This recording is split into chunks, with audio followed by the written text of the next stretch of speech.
Então, podemos dar início aqui ao nosso evento.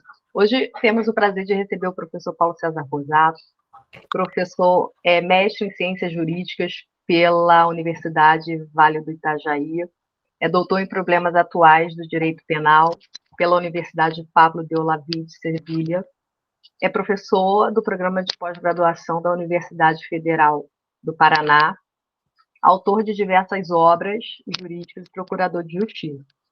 O nosso artigo, a base referencial que nós vamos trabalhar, é a base de uma teoria do delito a partir da filosofia da linguagem. E a pergunta que nós estamos propondo é: o que é a filosofia da linguagem e qual a sua contribuição para o direito?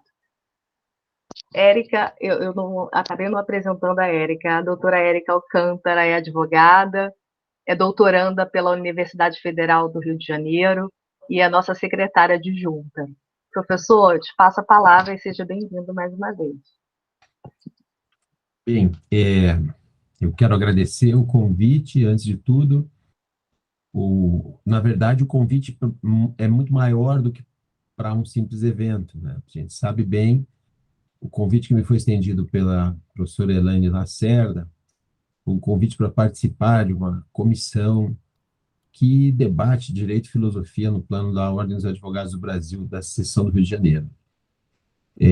Então, no nome dela, no nome da doutora Érica Alcântara Pinto, eu quero agradecer à Advocacia do Rio de Janeiro. A Advocacia do Rio de Janeiro, eu quero agradecer duplamente. A uma, pelo espaço para que haja uma interlocução entre aquilo que eu tenho estudado e a praxis forense carioca. E, por outro lado, agradecer também a iniciativa, a existência desse tipo de iniciativa. E nem sempre se vê uma preocupação com os fundamentos daquilo que se diz a respeito de direito, menos ainda de direito penal, e a gente sabe muito bem que acaba acontecendo um fenômeno de distanciamento entre o ambiente acadêmico e a praxis forense. Eu acho que com esse tipo de iniciativa que vocês estão realizando aqui, nós vamos decotar, na medida do possível, essas diferenças, ou colocar a lume, pelo menos, os problemas, ou de onde vem essa cisão que acaba fazendo com que eu duvido que alguns de vocês não tenham vivido isso na sala de aula, né? O protesto do aluno que faz estágio, quando ele diz assim: professora, mas você me ensina um monte de coisas muito interessantes aqui, mas quando eu chego lá fora para aplicar, parece que nada, aquilo é acatado, parece que não, a prática é uma coisa e a teoria é outra. Né? E talvez haja uma razão para isso, e talvez compreender qual é a razão dessa cisão seja a minha tarefa, ou a contribuição que eu posso dar para essa comissão, no trabalho em geral, e que começa com essa conversa. Então, obviamente, à margem daquilo que eu possa expor, faz muito mais sentido, ou tem muito mais importância, um turno de perguntas, ou um turno de debates, ou um turno de intervenções vossas com as quais eu possa dialogar. Eu acho que isso, sim, é o que faz mais sentido. De todo modo, eu quero fazer uma abordagem que vai passar um pouco, e eu já tinha dito isso para a Elaine antes, né? Vai ultrapassar um pouco o texto, esse que é a base, porque esse texto já tem alguns anos, é uma reflexão inicial de um approach entre linguagem e direito, e que tem talvez aí uma base geral das coisas, mas é importante também, desde logo, nos aproximarmos de uma dimensão concreta dos problemas. Afinal, nós estamos num ambiente que é um ambiente de iniciativa forense, né? Esse não é só um ambiente puramente acadêmico, em que a ciência é tratada parnasianamente, senão que nós estamos tratando de uma dimensão teórica aplicada, diria eu, talvez. e muito longe de ser ciência. Mas isso é assunto para o desenvolvimento do que nós vamos conversar. Não é? E a minha pretensão, então, vai ser apresentar para vocês um pouco da capacidade de rendimento crítico que um approach, a partir da filosofia da linguagem, pode produzir para o direito penal. Para isso, eu tenho que fazer uma espécie de retorno e apresentação de como se produziu um afastamento entre teoria e praxis. Porque, obviamente, se você olha para trás na história do direito penal, vai se encontrar com que as ocupações principais dos teóricos, digamos, talvez situados do século XIX para trás, era muito mais de situar as razões da pena, discutir as razões da pena, e sem ter muita dúvida acerca do que era a constituição de um delito. Afinal de contas, um delito tinha uma dimensão material associada a uma espécie de concepção moral kantiana, né? Todos sabemos, né? O crime é a violação do bem jurídico, ou o crime é a violação de um direito subjetivo, como queria o Feuerbach. E uma outra dimensão, que era uma dimensão formal, associada à violação de uma norma em sentido hegeliano, não é? A ideia de que o sujeito que pratica um crime transmite uma mensagem social de que a norma posta para ele não é válida, desafiando-a, portanto, e a imposição, a retorção do direito penal através da imposição de uma pena se dava como forma de negar a esse sujeito a negação do direito que ele realiza. E o Hegel diz isso, né? A pena é a negação da negação do direito. Vejam que são preocupações focadas na consequência jurídica do reconhecimento de que um fato é crime, e não centradas na afirmação do crime, mas sim na sua consequência. E o que é que fez com que, ao contrário, houvesse um desequilíbrio progressivo da balança na discussão a respeito do crime propriamente, muito mais do que da pena? O reconhecimento de um fenômeno crime.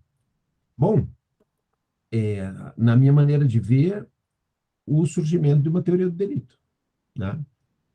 O aparecimento de uma teoria do delito, de um sistema, pretendia, de alguma maneira, justificar-se numa premissa de igualdade. Ou seja, nós vamos estabelecer regras gerais, às quais serão submetidos todos os eventos que a gente suspeita sejam ilícitos, e a submissão de todos a esse sistema dogmático poderia produzir resultados equânimes na medida em que esse mesmo sistema fosse equilibrado, para filtrar, para dizer esse evento é crime, aquele não. E ao afirmar que esse evento é crime, a consequência imediata e lógica seria ele ser merecedor de pena. Então, houve a necessidade de constituição de um método para alcançar essa igualdade. Eu não vou descer a minúcias das razões empíricas para a produção desse método que tem um pouco a ver com a unificação tardia do Estado alemão. Essa é a razão por que surge na Alemanha. Enfim, é uma razão técnico-jurídica a respeito da necessidade dos professores de lecionarem em várias diferentes perspectivas de código, o que levou ao desenvolvimento de conceitos gerais que pudessem ser aplicados em todos os lugares. Eu poderia depois, se houver questionamentos, tratar um pouco mais detidamente disso, mas basta com a constatação empírica de que a parte geral do Código Civil, a parte geral do Código Penal e todas as partes gerais, essas como sistemas, como teoria geral, foram realizadas na Alemanha. Acho que isso já bastaria para ter uma ideia do que eu estou falando. Mas o momento em que isso acontece, que é a segunda metade do século XIX, ele corresponde filosoficamente ao auge de uma aposta, que é uma aposta proveniente do modo de pensar desse tempo, do zeitgeist desse tempo, que é não outro que não o positivismo científico. O homem teve uma aspiração, nesse período, de que todos os problemas seriam resolvidos através de uma aposta na ciência. Não foi diferente com o direito penal. Basta com que se observe, por exemplo, que as primeiras fórmulas dogmáticas, elas adotam tanto o método quanto conceitos provenientes das ciências naturais, né? O método, por excelência, de composição da teoria do delito é um método analítico, certo? Tanto que a oposição que acontece e que a gente relata lá nas aulas de teoria do delito, de parte geral, é dizer, olha, substituíram o conceito formal e material de crime por um conceito analítico de crime. Não é isso? E por que que a gente diz isso? Por que que se diz que é um conceito analítico? Ora, porque o método é a análise e a análise é o método empírico por excelência. Em que consiste a análise? Já pararam para pensar isso? Não? O professor Munhoz Conde, nas aulas dele de teoria do delito, numa escola de altos estudos que ele nos brindou aqui em Curitiba, no ano de 2013, um homem super culto que fala diversas línguas, entre elas mandarim. Ele disse, olha, o uso do verbo... Eu não falo mandarim, desde logo, né? Eu já quero adiantar, antes que alguém me faça uma pergunta em mandarim, né? Ele disse, olha, mesmo o verbo que se usa para cortar em mandarim, o mesmo ideograma, é o que se usa para analisar. Porque, no fundo, é disso que se trata, não? O que é analisar um objeto? É partir o todo, né, em diversas partes e estudar essas partes como forma de compreender o todo. Isso é análise. É isso que a gente faz. E é isso que se fez com crime. Se deixou de conceber o crime como uma elucubração filosófica e se passou a pensá-lo analiticamente, cientificamente. Ou seja, uma vez presentes os componentes nos quais ele era decomposto, pois estaria confirmada a existência de um crime, método analítico. E percebam que ainda, no ponto de vista da primeira teoria do delito que se formula, que é a teoria causal naturalista, o que havia era o emprego de conceitos, tanto na abertura quanto no fechamento da estrutura de teoria do delito, conceitos provenientes de ciências afirmadas, de ciências empíricas afirmadas. A abertura era com um conceito de ação, né, todo mundo sabe, né? Ação é um movimento voluntário modificativo do meio externo. De onde sai isso, se não da física newtoniana, que é a física afirmada desse período. Daí passa pelo injusto, está lá no Tratado do von Liszt, né? A ação ilícita, né, e culpável. E essa culpabilidade é o liame subjetivo que une o sujeito ao fato por ele praticado. Lembramos disso, certamente, né? A teoria psicológica da culpabilidade. O liame subjetivo que une o sujeito ao fato por ele praticado, um liame subjetivo não é outra coisa que uma concepção derivada da então emergente psicologia clínica, que é também uma derivação da medicina. Portanto, percebam que a ancoragem desse sistema, do ponto de vista metodológico e de distribuição das categorias de abertura e fechamento da afirmação do que é crime, provém todas das ciências naturais. Então, apostava-se que geraria um sistema baseado em ciência que filtrasse os eventos, afirmaria cientificamente, a partir de uma base igualitária, aquilo que é crime e aquilo que não é. A teoria do delito não é outra coisa que o produto melhor acabado do modo de pensar do direito penal que apostou na ciência, né? Uma ciência como paradigma. Acontece que essa ciência paradigmática ocultava aspectos condicionantes que geram justamente o efeito oposto à igualdade pretendida, que era a igualdade herdada dos modernos, né? Aquela pretensão iluminista de geração de igualdade. Ora, vamos aplicar aqui um método científico, vai dar tudo certo, vai ser igualitário o resultado.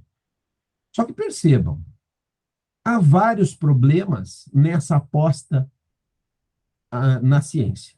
O primeiro deles é que quando você usa o paradigma científico das ciências naturais, se faz uma opção pelo binário. E o binário é absoluto. Se busca a verdade da afirmação de um crime, certo? Se há uma ação típica antijurídica e culpável, há crime. Portanto, estou fazendo uma afirmação sobre o ser do crime. E essa afirmação sobre o ser, essa afirmação ôntica, é a contemplação de uma pretensão de verdade, tá? Que é, por razão elementar, excludente de todas as outras. Ou seja, há um binário verdade e falsidade que se opõe diretamente à principal característica do direito, que é a fluidez, a discussão argumentativa. O direito não versa sobre as coisas do mundo, mas sobre certas convenções que nós fazemos para poder sobreviver. Então, a aposta era ruim ao adotar esse compasso binário de verdade e falsidade próprio da ciência, né? Além da imensa dificuldade de a gente afirmar que o direito possua, de fato, um caráter ôntico, né? Eu costumo dizer, bom, se o direito é ontologia, que cor tem a legítima defesa? Né? Que cheiro tem o concurso de pessoas? Porque, afinal de contas, eu deveria perceber isso pelos sentidos ônticos, né? Mas não é isso que acontece, não é verdade? Vejam, o que eu estou querendo afirmar com isso é que essa primeira opção de construção de teoria do delito, ela gerou uma grande disputa entre escolas, que a gente sabe, né? Que foi travada com base, vejam só, na afirmação do ser da ação. Quem nunca se debruçou lá no início, nos alvores da estrutura de estudo de teoria do delito, na discussão entre os causalistas e finalistas? Fala a verdade, todos os professores de vocês falaram sobre isso, né? E era um inferno, né? Porque, claro, qual é o problema? O problema é assim, se eu digo que a ação é um movimento voluntário modificativo do meio externo, o finalista vem para mim e pergunta, tá, mas e como é que você faz na omissão, que não tem modificação do meio externo? Como é que se faz, né, para afirmar que existe uma responsabilidade se não há um resultado? Você só pode afirmar isso a partir daquilo que o sujeito quer, ou seja, do direcionamento de uma finalidade. Portanto, a ação não é a modificação do meio externo, mas sim o direcionamento de uma finalidade. E aí o causalista vira para o finalista e diz, se o direcionamento de uma finalidade é o que pauta a ação criminosa, como é que você explica incriminar a ação culposa? Aquela em que a finalidade é lícita. Porque, claro, o sujeito que quis chegar mais rápido em casa e acelerou demais o seu carro, passando do limite da velocidade, atropelou alguém, o que quer é chegar mais rápido em casa. E isso é lícito. Portanto, a finalidade não é a nota distintiva do ilícito culposo. Como é que se justifica isso? O Weltzl deu 1000 explicações diferentes sobre o crime culposo, todos sabem, né? Primeiro chega a dizer, não, é que há má escolha dos meios, tá, porque daí gera uma finalidade potencial no crime culposo. Daí se diz para ele, bom, e a finalidade, então, pode ser real ou pode ser potencial, e se pune as duas do mesmo modo. Como é que se uniformiza isso? Daí ele diz, não, é que tanto no crime doloso quanto no crime culposo, o agente controla os meios de realização do resultado. Bom, então é o controle dos meios que pauta e não a finalidade. Bom, vocês sabem bem que o escrito do Weltzl de 74, né, o novo sistema jurídico penal, ele mesmo disse que ele não pauta-se mais por uma ação finalista, né? Todo mundo sabe que ele diz que ele preconiza uma kybernetische Handlung, uma ação cibernética, não uma ação finalista, o que é muito legal, né? Porque daí é muito interessante ver o quanto tem de finalistas ainda no Brasil, né? Que pregam o finalismo e o cara que inventou diz que estava errado. Alguma coisa não vai bem, né? Mas o que eu quero ressaltar dessa discussão entre causalismo e finalismo é outra coisa. O que eu quero ressaltar é que essa discussão é travada em torno de um ser da ação. Ou a ação é causal com as suas consequências para a teoria do delito, ou ela é final com suas consequências para a teoria do delito. Percebam que as duas teorias começam dizendo a ação é o direcionamento de uma finalidade, ou a ação é o movimento modificativo do meio externo. Pois bem, percebam que as duas frases começam igual, né? A ação é um ser da ação. E qual é o problema? Quando eu pego um paradigma científico. Ora, quando eu afirmo que algo é uma coisa, não pode ser todas as outras, certo? Então, a opção por uma invalida completamente as demais opções. E o resultado final desse debate é a aniquilação completa de todos os conceitos ontológicos de ação para cumprir as funções que os próprios juristas queriam que eles cumprissem, ou seja, de organização de uma teoria do delito. Qual foi a solução disso? Um colapso desse paradigma ontológico científico, todo mundo sabe disso, o abandono da ação como ponto de referência da teoria do delito, porque não havia um conceito de ação que desse conta de tudo que se queria para ele, e a reorganização do sistema ao redor de uma base normativa, de uma base vinculada não mais à ação, mas à imputação, uma decisão política sobre o que incriminar. E isso tem um lado bom. É bom que logo se diga.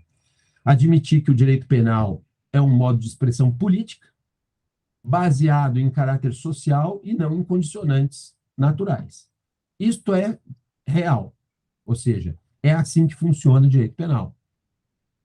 Mas tem um lado ruim, porque preservou-se o modelo científico, o método analítico e uma boa carga de conteúdo natural dentro das categorias do delito.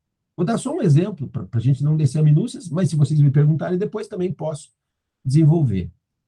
Olha as concepções sobre dolo normativo em Roxin.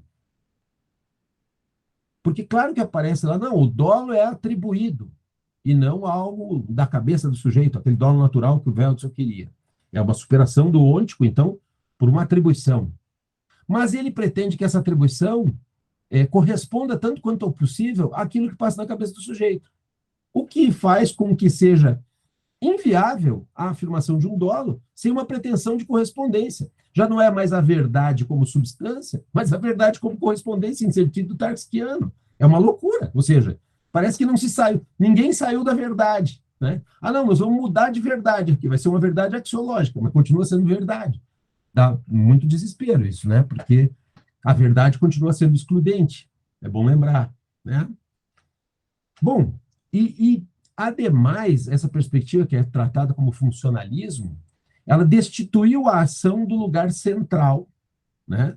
Que era a base da estrutura da teoria do delito, porque os conceitos esses ontológicos de ação realmente não conseguiam dar conta do recado, mas eles não só retiraram as funções impertinentes desse conceito, mas relegaram a própria concepção de ação a um segundo plano, colocando em primeiro plano a imputação. Não se quer mais saber o que fez ou deixou de fazer o criminoso. Se quer saber se há razões ou não para castigá-lo. Qual é o grande efeito deletério disso? O protagonismo da norma em detrimento da conduta. Ou seja, se chega no limite a conversão do funcionalismo para a sua versão sistêmica, que todos nós conhecemos, né? Aquela versão do Jacobs, no sentido de que a função do direito penal todo é a promoção da estabilidade da norma. A norma recebe o caráter central, não mais o sujeito. Quer dizer, deixa de ser humanitário o paradigma para ser normativo absoluto. Né? E nessa condição, aquilo que determina a norma acaba sendo muito mais relevante do que a conduta que o sujeito tenha tomado. A ponto de que o elemento central na construção do Jacobs, todos sabem, né? O que é o ponto de partida do delito para Jacobs? A não evitação evitável da produção do resultado da posição de garantidor. Né? E cada qual é garantidor da sua própria condição autopoética de relação com o outro. Gente, a omissão depende da norma, certo? E a omissão vira o paradigma central da imputação. Né? A justificação da atribuição de responsabilidade penal é por não cumprir expectativas normativas. Não importa mais o que se fez ou deixou de fazer, mas sim o cumprimento ou não das normas. Não é um acaso que, modernamente, se incrimine muito mais formas omissivas do que comissivas. Pega as legislações mais modernas para vocês verem o que está acontecendo. E é pior ainda, porque se preservou da ciência o método analítico, né, com desprezo às peculiaridades do caso. E vejam, no common law, eles usam um sistema de paradigmas e funciona perfeitamente. Né? Ou seja, tratam do caso. Né? Se retira o direito penal do seu ambiente humanitário e se coloca o paradigma centrado na norma, o que constitui, no final das contas, um erro categorial, mas a gente pode desenvolver isso também mais adiante, e nos esquecemos do que, afinal, é o direito. E aí eu começo a convocá-los para aquilo que é nossa meta de conversa. Alguma vez algum de vocês fez algo com o direito que não fosse falar, ler, escrever ou ouvir? Essa é uma ótima pergunta, né? E é uma boa pergunta para ser feita na sala. Alguém fez algo com direito? Veja, eu não estou dizendo que o direito não gere outros efeitos. Eu estou perguntando o direito mesmo, o que que ele é? O que é que vocês fazem com o direito que pode exceptuar ouvir, falar, ler e escrever? Há algo que se faça com o direito que não seja assim? Eu não conheço. Faz bastante tempo que eu lido com direito e nunca vi. Né? Por uma razão muito simples. Direitos são só palavras. Direito é linguagem. Você diz, cara, mas é só isso? É, mas não é pouco. Né? Porque vocês vão lembrar da frase clássica do Wittgenstein, né? A primeira de muitas que a gente vai falar hoje. Die Grenzen meiner Sprache bedeutet die Grenzen meiner Welt. Os limites da minha linguagem significam os limites do meu mundo. Direito à sua linguagem? É, mas a linguagem é todo um mundo. É muita coisa. Tá? Bom, essa transmutação do direito penal, de um paradigma ontológico para um paradigma exclusivamente normativo, não só não resolveu o problema da ciência, como criou outros ainda que não existiam, né? Essa mudança de paradigma. Há algo a fazer a esse respeito? Há. A aprimoração da dogmática só se dá através da crítica à dogmática que parte da linguagem. Tá?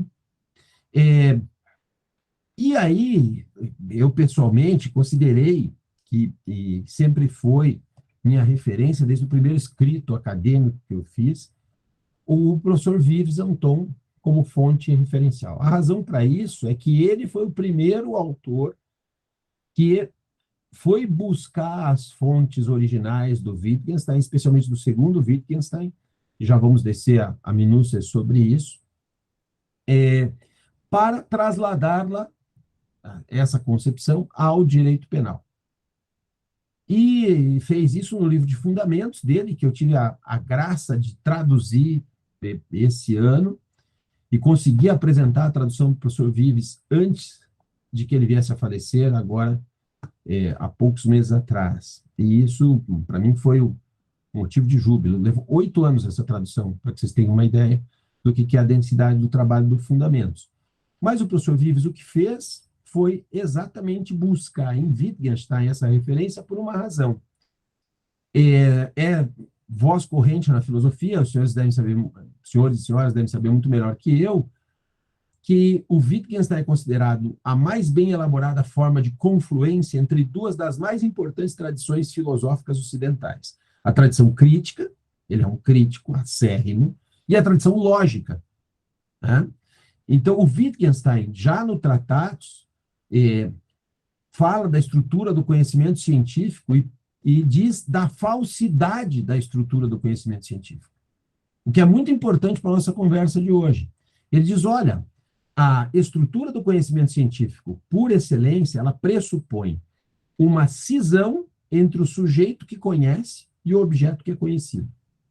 Que consequências tem isso? A linguagem científica constrói a realidade conforme os seus filtros de observador, né? Que leem o objeto da experiência. Então, a ciência, quando atua sobre um objeto, descrevendo-o, não descreve a existência empírica do objeto, não diz algo sobre o mundo. Diz algo sobre a própria rede conceitual com a qual ela descreve o mundo. Dito assim, parece uma coisa tão, né, etérea, né, que talvez seja melhor a gente concretizar um pouco. Vocês já observaram o que é uma conversa entre vários juristas, quando tem no meio um bancário, um médico, e ele começa a não entender? A professora Elaine tem esse trânsito, né? Tem uma dificuldade, né? Tem um grupo de médicos que tem que falar mediquês para eles. Porque, claro, que quando eles se reúnem entre eles e tá um jurista no meio, eles estão falando, sabe? Uma reunião de vários dentistas que vão discutir se você é classe 1 ou 2 ou 3 de Engel, conforme a mordida do maxilar, também não faz sentido para você. O que eu quero dizer com isso é, as diferentes dimensões de ciências têm linguagens próprias. Elas não falam de coisas do mundo, elas falam da sua própria linguagem.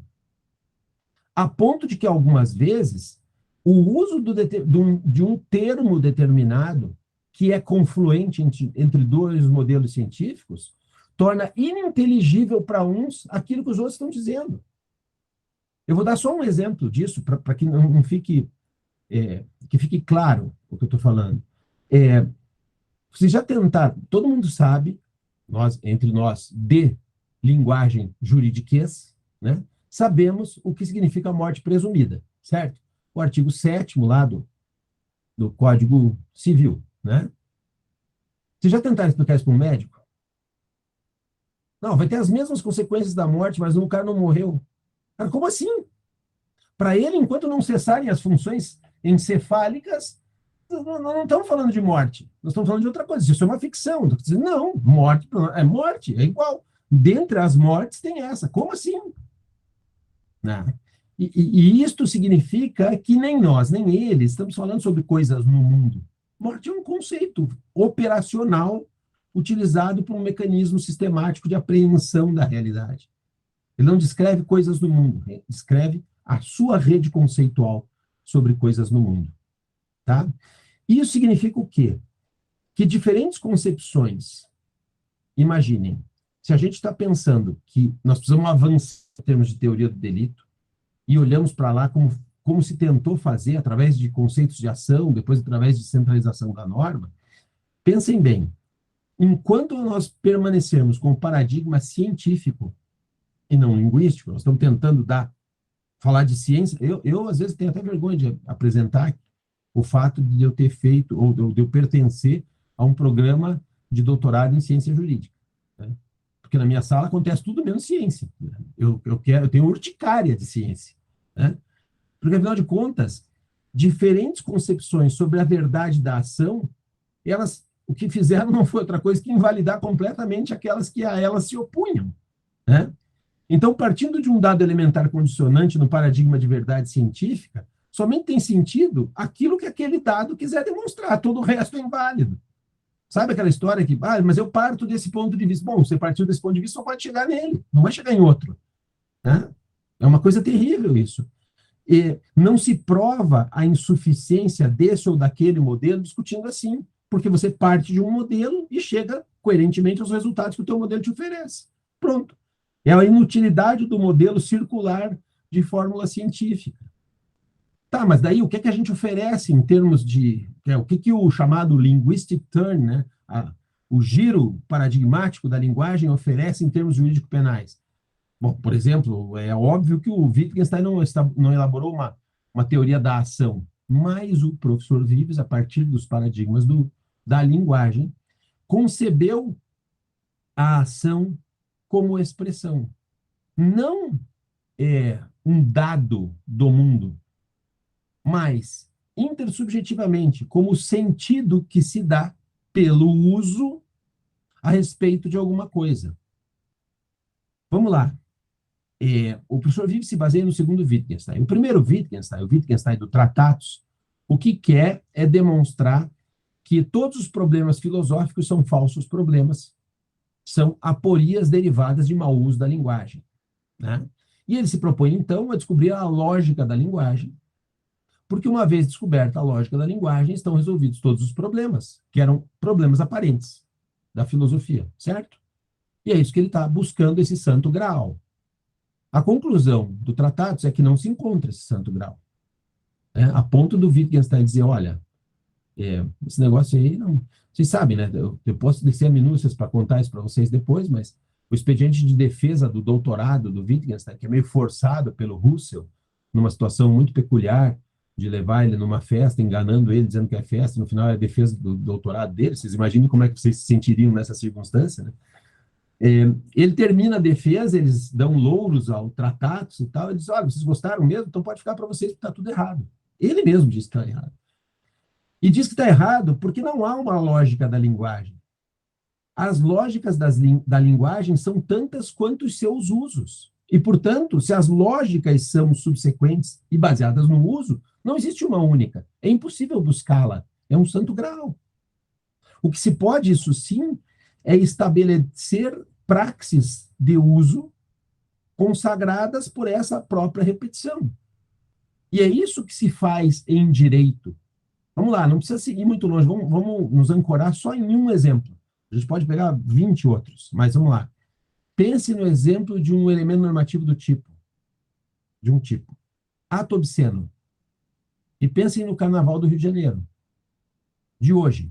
E coloquem em 1940, quando surgiu o tipo. Vocês acham que as pessoas seriam denunciadas por ato obsceno? Os costumes eram uns, a leitura da expressão é uma, os usos da praxis forense acerca disso são uns, e hoje são outros, ou não. E assim é com todas as concepções, todas. Na minha tese de doutorado, que é sobre tentativa, eu discutia com eles, por exemplo, uma questão, eu perguntei, escuta, vocês acham que seria razoável condenar alguém por conjuros? Rogar uma praga, ou fazer uma mandinga? Você acha que uma tentativa de homicídio, condenamos alguém por tentativa de homicídio dessa forma? Claro que não. Pois é, na praça aí na frente da faculdade, que era o Prado de San Sebastián, tem uma placa comemorativa, ou não, comemorativa não é a palavra, mas é comemorativa em certa medida, porque foi a abolição das persecuções das bruxas. Era uma placa no local onde foi enforcada a última pessoa condenada por ter feito um conjuro, um chá e umas poções que, teoricamente, matariam, bebidos pela mulher, matariam o seu noivo, que é uma coisa muito curiosa, né? Enfim, não, óbvio que não deu certo, mas foi considerada tentativa de homicídio e a mulher foi condenada à forca, a forca e fogueira, porque era bruxa. Que tal? Ali mesmo. Mas isso há muito tempo atrás. Eu disse, pois é. Mas no Haiti, ainda hoje, 70% da população acredita em voodoo. E se a gente for num júri lá, como é que vai ser? Apareceu lá o bonequinho todo espetado, né? Os jurados vão dizer o quê? Que foi tentativa de homicídio ou não? Então, há variáveis de espaço e de tempo. E praxis e usos a respeito de termos como tentativa. Por que vocês esperam que a tentativa seja uma explicação científica? Isso me parece uma loucura. É uma explicação linguística derivada de praxis. E isso não tem nada de científico. Tem de sociológico, intersubjetivo e linguístico.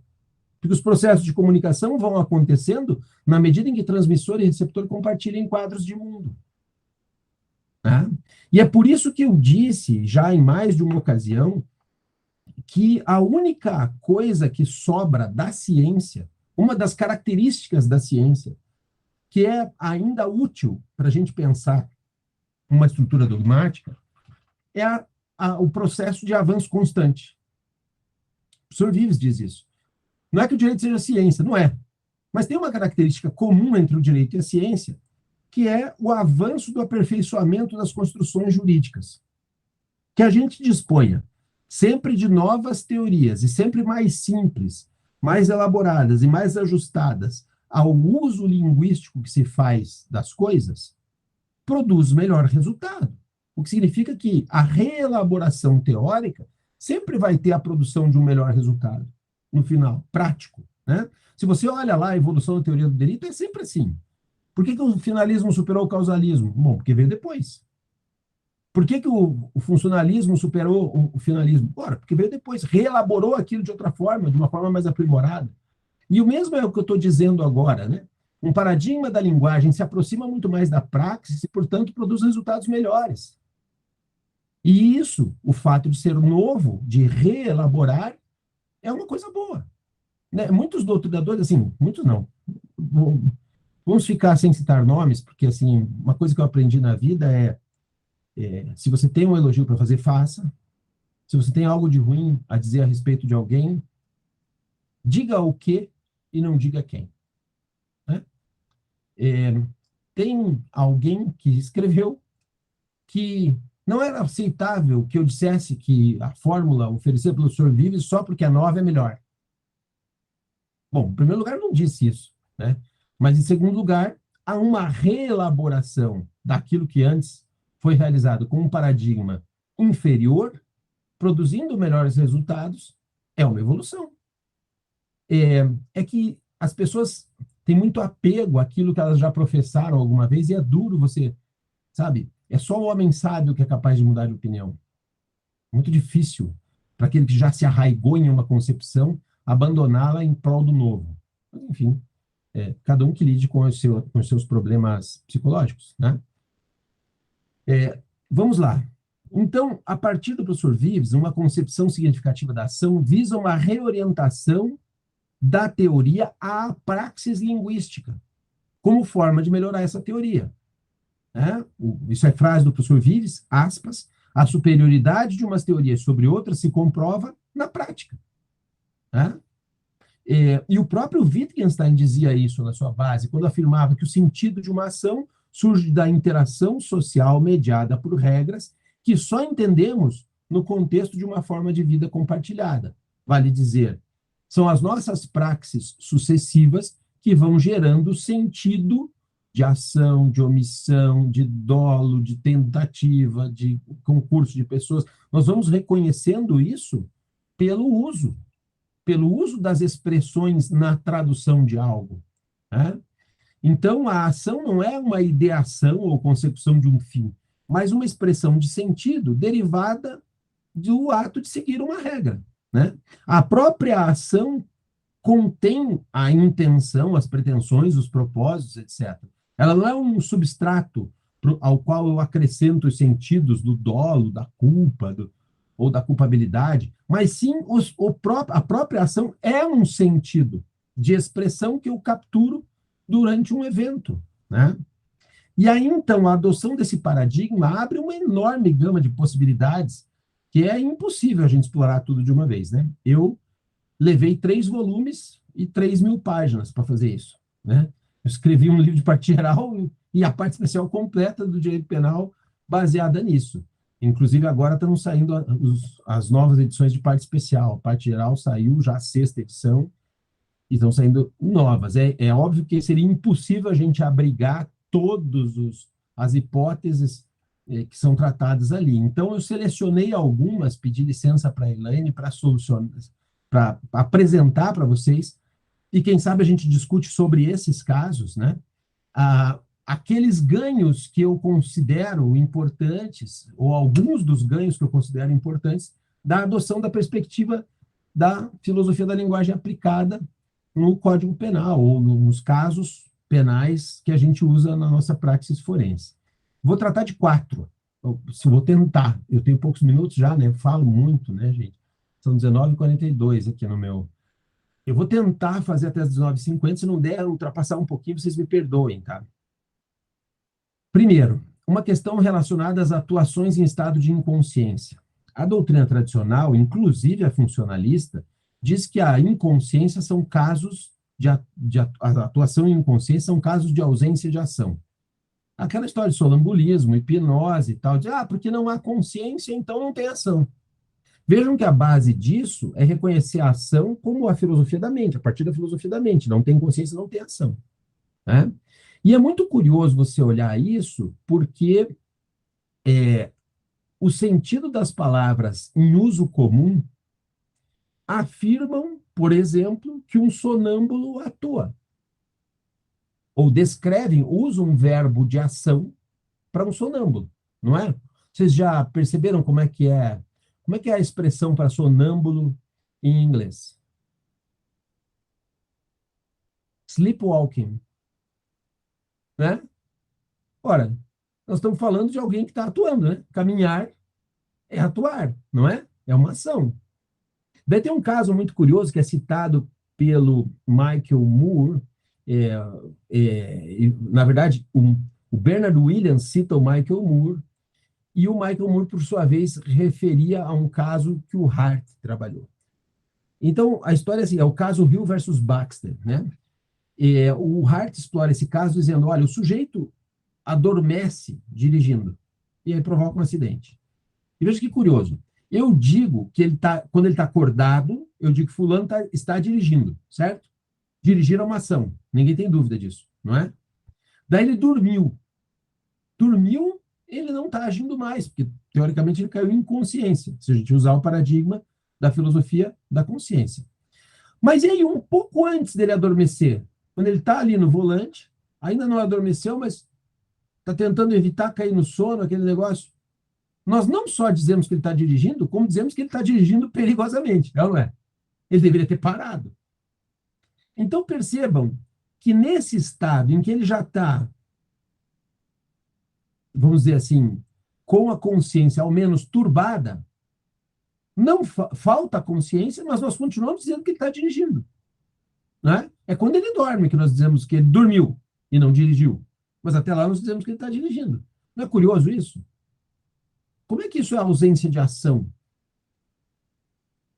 No final das contas, o cara que dormir dirigindo, ele ainda é responsabilizado. Mas daí, se você for tomar consciência, ele é responsabilizado pelo acidente que ele causou. Ele causou quando? Quando dormiu. Dormiu, ele tinha consciência? Não. Então deveria excluir a ação, não.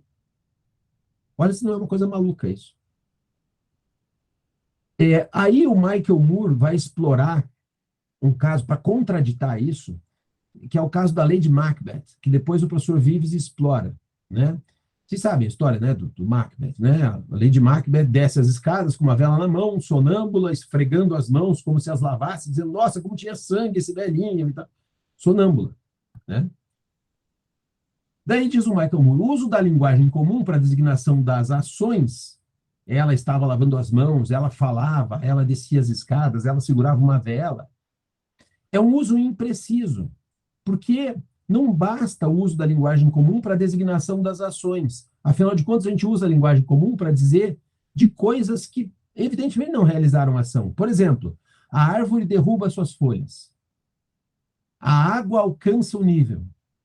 O ácido sulfúrico dissolve o zinco. Dissolver, alcançar, derrubar, são verbos, né? E, no entanto, a gente não usa no sentido de ação. Daí ele diz, olha, a lei de Macbeth não estaria falando nem caminhando, porque não estaria atuando. Faltaria voluntariedade, que é própria da ação. O Bernard Williams diz, contradizendo ao Michael Moore, diz o seguinte, a linguagem ordinária pode sim orientar a lei penal. É que não basta que seja possível usar verbos ativos quando alguém realiza algo sonâmbulo ou hipnotizado. O rechace do Michael Moore confunde ação com responsabilidade. Em linguagem ordinária, o que nós dizemos que o sonâmbulo faz é a ação. Ele caminha e tal. O que nós não dizemos que há uma ação intencional, uma purposive action, né? O uso ordinário da linguagem deve prevalecer sobre a interpretação filosófica da mente.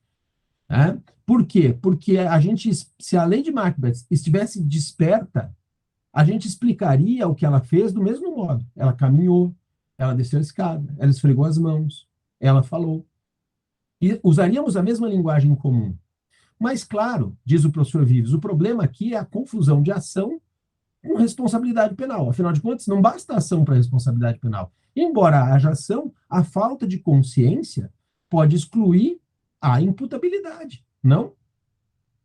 Nós não precisamos de consciência, ou a consciência da ilicitude, se a gente quiser, não é? A consciência não é uma atribuição própria da reprovação individual do sujeito? A gente não exige consciência da ilicitude? Mesmo que seja potencial? Eu vou dizer que ele dormindo tem consciência da ilicitude? Não, né? Então não se trata de não ter atuado, mas de não ter atuado com plena consciência do que fazia. E isso, por exemplo, no direito espanhol, que o professor Vives trabalha, diz, olha, é uma exculpação por transtorno mental transitório, sonambulismo, hipnose, qualquer uma dessas. E a explicação fica muito mais lógica. Veja, os demais casos de ausência de exclusão da ação, caso fortuito, força maior, coação física irresistível, ato reflexo, podem ser expressos como realização de pretensões? Porque o professor Vives sustenta que a ação já contém uma intenção, né? Já está dentro da expressão de sentido de uma ação uma intenção. Pois bem, quando a gente fala em coação moral irresistível, não está. Ato reflexo também não está. Força maior também não está. Mas quando a gente fala que alguém desceu as escadas, não está embutida uma intenção, que alguém acendeu uma vela, que alguém esfregou as mãos como se lavasse. Ora, né? Veja que não supõe o alargamento da responsabilidade, mas um ajuste de sintonia fina dessa responsabilidade, excluindo o que é de ser excluído de fato, né? O sentido, há um ganho de aproximação entre o sentido jurídico e o sentido comum. Vai ser muito difícil explicar que quem caminhou não caminhou, que quem atirou não atirou, etc., porque foi ausência de ação. Isso é uma invenção jurídica. Então, o ganho aqui é a aproximação entre o sentido comum e o sentido jurídico, que o destinatário da norma saiba muito melhor aquilo que está acontecendo. Eu disse isso quando falamos lá para os médicos, né, Elaine? Que o importante era que a gente falasse uma linguagem que eles entendessem, né? Vamos lá. Outra coisa que o professor Vives também trata, a omissão imprópria e a equivalência de sentido. Qual que é o problema clássico da omissão imprópria? A ausência de movimento físico impossibilita pretender uma relação de causalidade que não seja hipotética. Eu imagino que se o sujeito agisse, evitaria a produção do resultado, certo? Eu nunca vou saber, porque ele não agiu, né? E aí o que acontece? No caso da omissão imprópria, não da omissão própria, porque essa está lá previsto o dever de atuação, que é um dever geral que está no código e tal. Mas no caso do dever especial, da situação concreta de matar alguém, por exemplo, e esse é um caso que lá no direito penal médico a gente discute muito, né? Matar alguém omissivamente. Qual que é a solução que a gente apresenta? O direito apresenta classicamente a posição de garante, né? Não é possível que a gente admita essa questão, senão através de uma posição de garante. Está resolvido o problema através da posição de garante? Pensa bem.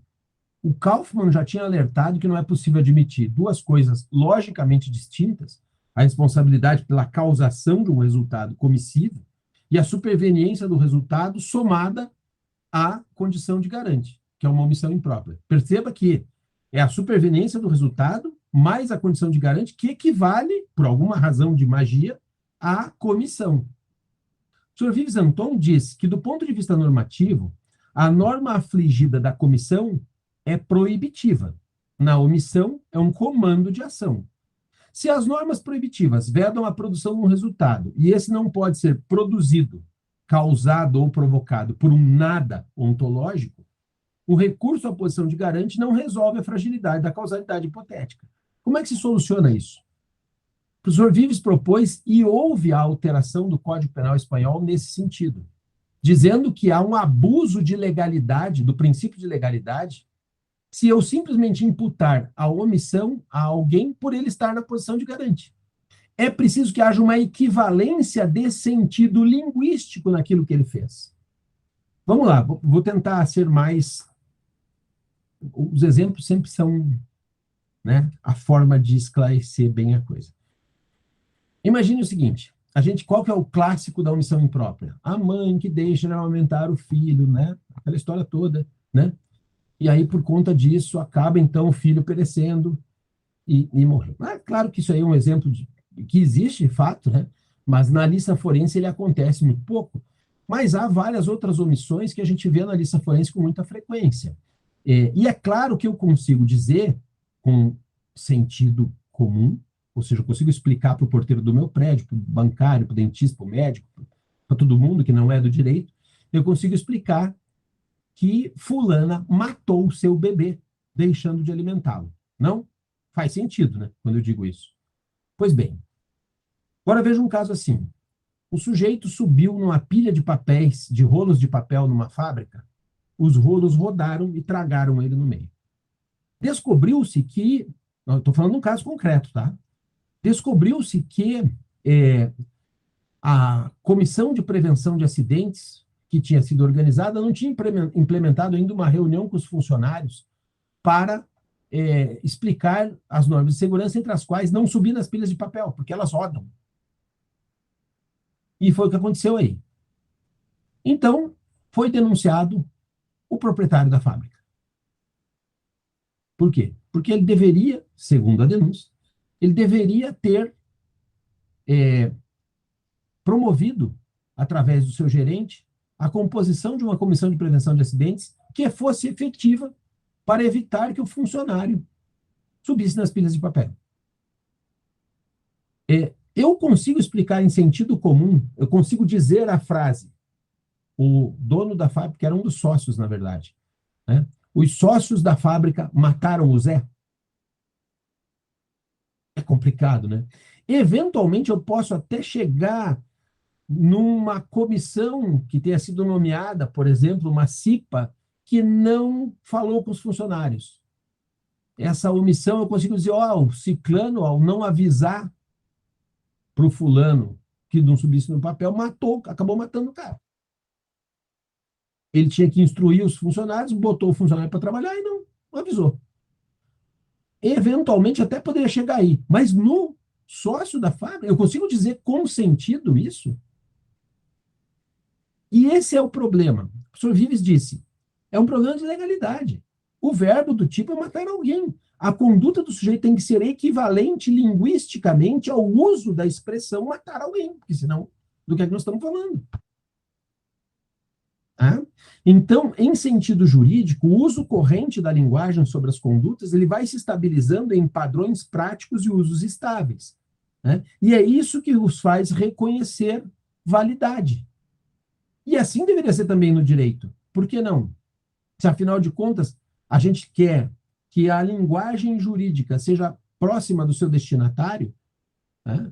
Não tem uma insegurança maior do que dizer simplesmente que a posição de garante determina. Claro, a posição de garante é um indicador. Se eu não estou na posição de garante, é evidente que eu não vou ser responsabilizado. Mas basta. É preciso isso, mais a expressão de sentido comum. Né? E isso está escrito no Código Penal espanhol hoje, graças à intervenção do professor Vives. Senão, não há equivalência entre as duas mortes. Aí eu estou implicando ou imputando homicídio a quem, em sentido comum, não matou, o que é uma loucura. Né? Então, parece que aqui nós estamos nos aproximando muito mais de um ganho real, né, pela aplicação da filosofia da linguagem. Vou a mais um, porque agora já estourei completamente meu tempo aqui, mas eu quero pelo menos mais um exemplo para que a gente possa discutir, que são os delitos de posse. Né? Eu tenho um texto sobre os chamados delitos de posse, em que eu questiono a existência de uma responsabilidade. A gente sabe que o Código Penal prevê, né, que os resultados derivados, os resultados só podem ser atribuídos a quem lhes deu causa. É o artigo 13, né? E considera-se causa a ação ou omissão sem a qual o resultado não teria ocorrido, certo? Portanto, eu só posso atribuir um resultado a quem agiu, quem atuou ou se omitiu. Sem isso aí, não há como atribuir um resultado, certo? Óbvio que hoje em dia eu não tenho só resultado material, resultado jurídico. A ofensa, um bem jurídico, só pode ser atribuído a alguém que agiu. Essa é a limitação do código. Pois bem, realmente é lícito incriminar delitos de posse, quero dizer, fulano possui tal coisa. Ter. O que vocês acham? Sei lá, eu digo assim, a professora Elaine tem olhos castanhos, ou olhos verdes, nem sei porque está com óculos, não consigo ver. Mas a professora Elaine possui olhos castanhos. O que ela fez? A professora Érica possui cabelos castanhos. Ela fez o quê? Ela tem o cabelo castanho. O ter é um estado de pessoa. Como é que isso pode ser incriminado? Não obstante, a gente incrimina a posse de arma, pornografia infantil, droga. Não, mas realmente é. Ah, mas porte de arma, né, professor? É. Então tá. Então imagine o seguinte: o professor José Eduardo, que está ali, né? Imagine que hoje faleceu um tio milionário dele, né? Que deixou herança para ele. E essa herança constitui vários imóveis, entre eles um apartamento, onde se encontra uma arma. Quem possui a arma? Morreu. Ele é o único herdeiro, né? Por testamento. Quem possui a arma? O senhor José Eduardo. O que ele fez? Nada, né? Não foi ele que matou o tio. Então, ele não fez nada e possui algo. Entendem qual é o problema? É óbvio que possuir, muitas vezes, deriva de uma aquisição anterior e adquirir é uma ação. Eventualmente, possuir algo ou estar de posse de algo que deveria ser entregue às autoridades, por exemplo, pode constituir uma omissão a não entrega às autoridades num prazo X. Isso é legítimo, porque daí estou incriminando ações, estou incriminando omissões. Mas não é isso que se incrimina, né? Se incrimina possuir, ter. Tem cabimento isso? Quer dizer, como é que alguém se defende disso? Né? Quem tem o cabelo assim ou os olhos assim, se defende como? Né? Esse é o ponto. Não se consegue possuir simplesmente possuindo. É bem diferente de subtrair, que se logra subtraindo, com uma ação. Mas possuir não. Possuir pode derivar de um incidente da morte de um terceiro, por exemplo. Né? Qual é o problema aqui? É que não bastam verbos para significar ações. Há muitos verbos, eu posso passar a noite inteira falando verbos que não traduzem ação. Brilhar, valer. Mas eu consigo dizer que alguém vale, alguém brilha. Não? É um atributo da pessoa, mas é um estado da pessoa, não algo que ela fez. Tanto que se eu disser, fulano brilhou, você vai me perguntar, como? Né? Eu vou dizer, batendo um pênalti na final ontem da Copa do Brasil. Cara, aí ele brilhou, né? Fez um gol, sei lá, né? Fez algo. Mas a condição, o simples uso do verbo não basta para a expressão de uma ação. Há verbos que não traduzem ação. É preciso que, em sentido comum, faça sentido de um fazer ou não fazer. E quando é que eu identifico esses verbos que fazem sentido de um fazer ou não fazer? Ah, quando se refere a uma pessoa, é só isso? Ora, mas não se refere a pessoa, o fazer, brilhar, ter. Uma pessoa pode ter, pode brilhar, pode fazer, pode pensar. Nada disso é ação. Então, quando é que é a ação? Bom, quando haja a opção de se fazer ou não e o sujeito expresse sua intenção contrariamente à da norma. Tá? Aí sim. Mas daí eu tenho que expressar alguma coisa em sentido comum. E é isso que recorta, eu tenho um texto específico sobre isso, bem longo, discutindo o recorte dos delitos de posse.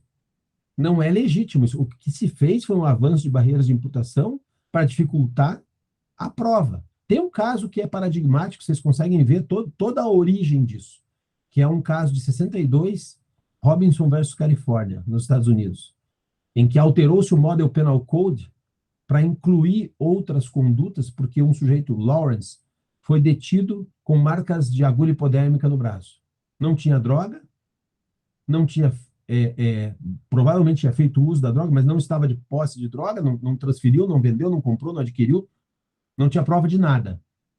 E aí foi a Suprema Corte decidir, e decidiu, olha, qual foi a ação que esse cara cometeu? Ele usou droga, mas não tem prova que ele usou, você só tem os efeitos, mas usar é realizar algo. Foi isso que vocês viram? Não. Onde é que estava a prova? E aí se propôs, a partir desse caso, a mudança do próprio Código Penal Model Penal Code norte-americano, para incluir várias expressões, entre elas a da posse, que é uma violação. Né? Não se conseguia provar determinados dados, então, para eu não ter que provar que você adquiriu droga, você estando com a droga, eu digo que você possui e incrimino isso. Como é que você se defende disso? Entendeu? Reduz a tua possibilidade de defesa. Para eu não ter que provar que você tinha que devolver uma arma que você herdou, eu digo, olha, você possui a arma, acabou, não tem. Como é que vocês já conseguiram fazer alguma defesa a sério de um porte legal de arma? Cara, o cara não tem o porte, tem a arma, acabou. Acabou. Não tem o que fazer. O que você vai dizer para o juiz? Não é nada disso que o senhor estava pensando? Pô. Então, parece que a adoção de um paradigma de sentido da linguagem decota várias hipóteses que hoje são ilegitimamente incriminadas com avanços severos de barreiras de imputação. E é preciso trabalhar com isso. Mas aqui eu fiquei só em 3 exemplos, a gente pode passar em 35 outros exemplos, né? Que me parece muito claro o ganho de clareza, o ganho de aproximação entre uma abordagem a partir da filosofia da linguagem e uma abordagem a partir de um paradigma científico, né? É, Se a gente nos limitar em direito a palavras, é preciso saber que elas constituem todo um mundo, e a minha proposta é explorar esse mundo, como a gente fez aqui em uns poucos casos. Mas eu espero que a gente consiga explorar ainda melhor se a gente for falar aqui, né, nos debates, né? Então, fico à disposição de vocês para continuar falando mais um tempo aí, se vocês me aguentarem. Muito obrigado. Nós que agradecemos, professor, pela sua palestra. Com relação à sua provocação, é muito interessante porque eu sempre penso bom, conhecimento técnico jurídico, todos nós advogados, a gente pressupõe que nós temos, passamos pelo exame da ordem, e o que faz a diferença na nossa prática é a nossa capacidade de produção narrativa, né? Porque o processo, né, seja no âmbito civil e principalmente no âmbito penal, nada mais é que um campo de disputa de narrativas que vão sendo produzidas pela acusação, pela defesa, no sentido de se chegar a uma verdade ali processual, a verdade possível. E eu vou trazer uma pergunta, que é uma pergunta de uma membro da comissão, a doutora Regina, porque eu achei muito pertinente, por isso que eu vou introduzi-la, mas a gente tem outras. Porque eu achei pertinente, porque quando eu estava lendo o seu material, assistindo, né, alguns vídeos do seu no YouTube, uma reflexão que passou por mim é essa questão assim, do júri, né? Porque no júri você tem ali uma disputa de narrativas, e o senhor traz que a filosofia da linguagem é um deslocamento com relação ao dolo. Não se busca o dolo no indivíduo, mas sim na intenção do indivíduo, mas sim nas circunstâncias fáticas. Enquanto que, quando a gente está ali no júri, o que a gente vê é uma produção de narrativa, sobretudo biográfica, sobre quem é o autor do fato, tentando traçar aquele perfil do criminoso para convencer aquele grupo que é leigo, né, aquele grupo do júri que é leigo, de que houve ali um crime que precisa ser punido, né? Que seja feita. Então, e aí eu tinha feito essas reflexões e ia trazer aqui uma questão sobre o contexto, né? A importância do contexto na produção da verdade, ou no seu texto o senhor até fala de que há um deslocamento, de que não há uma perspectiva de verdade, mas sim de produção de justiça, né?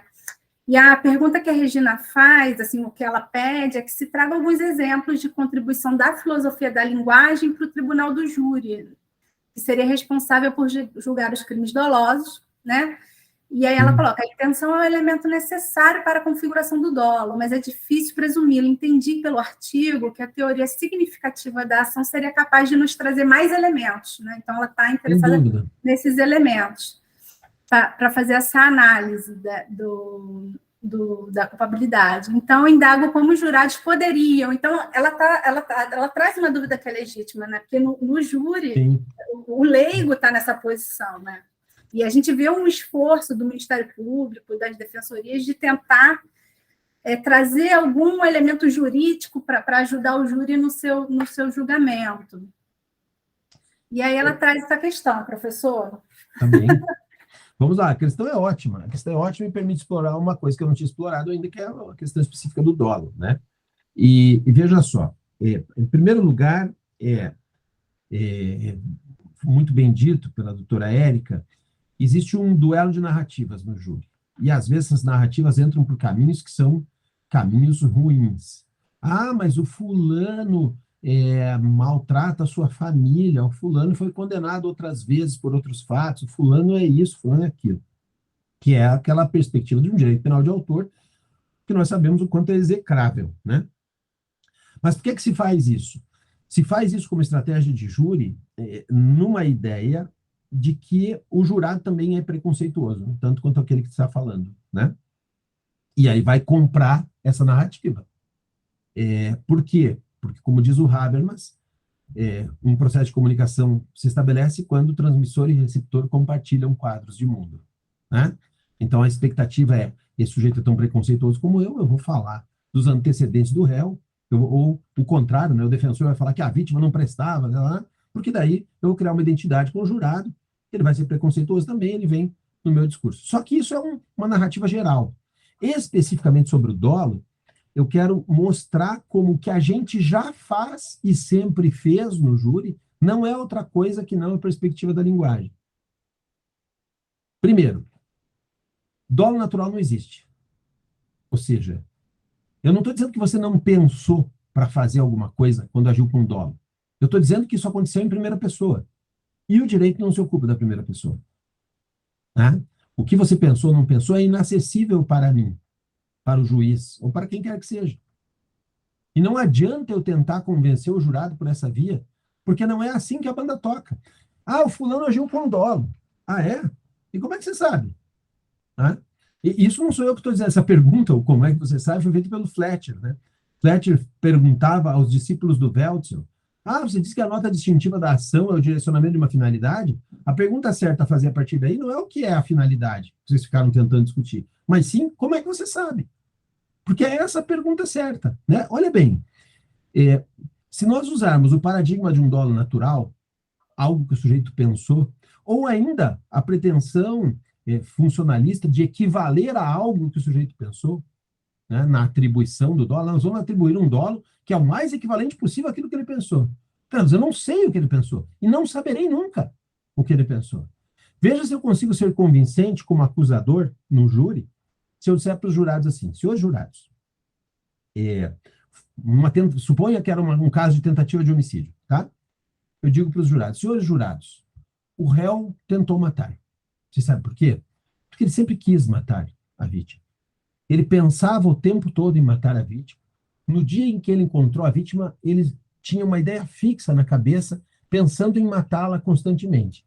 E quando ele agiu para agredi-la, ele queria, sinceramente, produzir o resultado morte. Os jurados estão pensando o tempo todo, como é que ele sabe? Não é isso? O mesmo vai acontecer com o defensor, que possivelmente vai ser destituído depois, né? Se a OAB souber, né? Se ele chegar e disser assim, não, senhores jurados, ele jamais quis matar, nunca passou pela cabeça dele a vontade de matar. Ele só queria lesionar. Era isso que ele queria o tempo todo, desde antes, durante e depois do evento. Sempre quis produzir lesões corporais, como produziu de fato. Nunca quis matar. Esse cara está destituído, né? Ou alguém vai pagar honorários para isso. Agora veja, se o acusador disser assim, senhores jurados, o fulano tinha um revólver com 6 balas. Disparou todas as 6 na vítima. Carregou de novo o revólver e disparou de novo todas as outras 6, ainda deu com o revólver na vítima.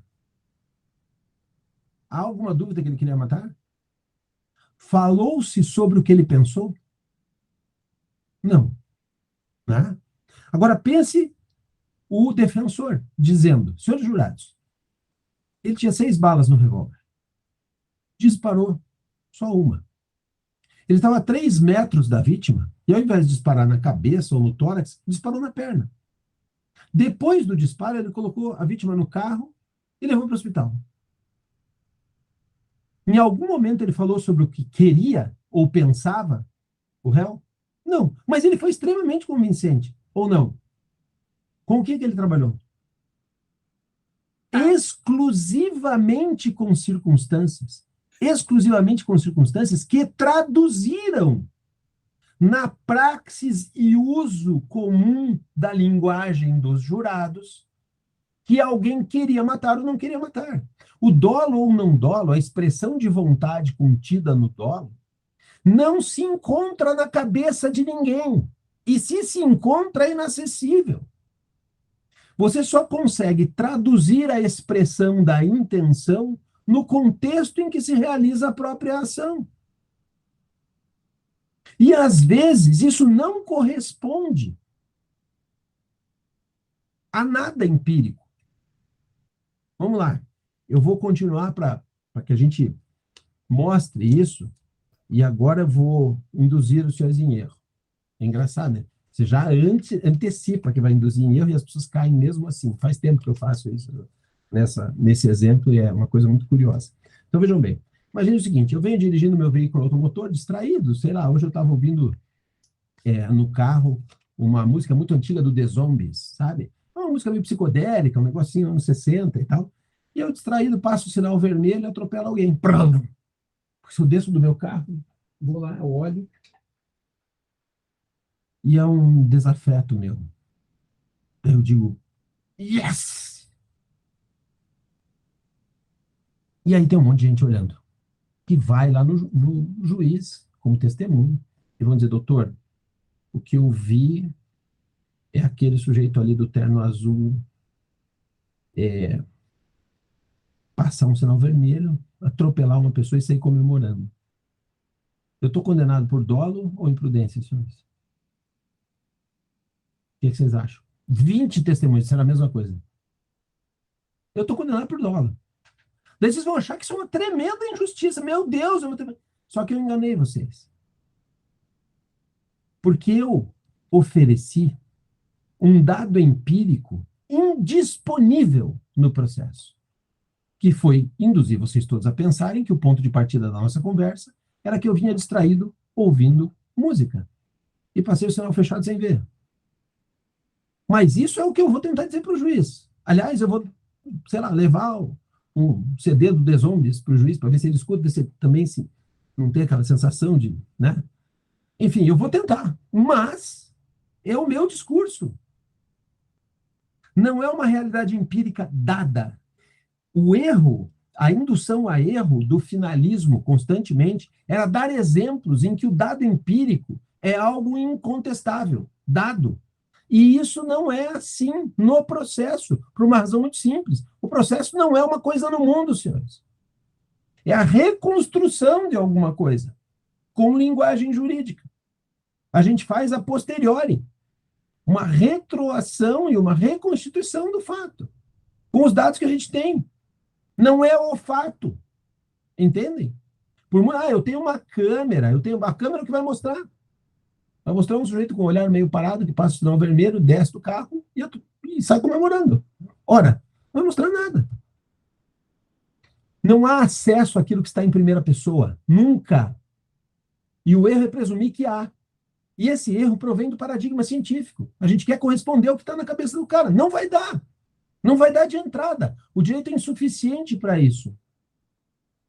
Você vai dizer, puxa vida, professor, então o que você está propondo é que a gente abandone a ideia de corresponder àquilo que realmente o cara pensava e vamos nos basear só com aquilo que eu consegui provar. É isso mesmo.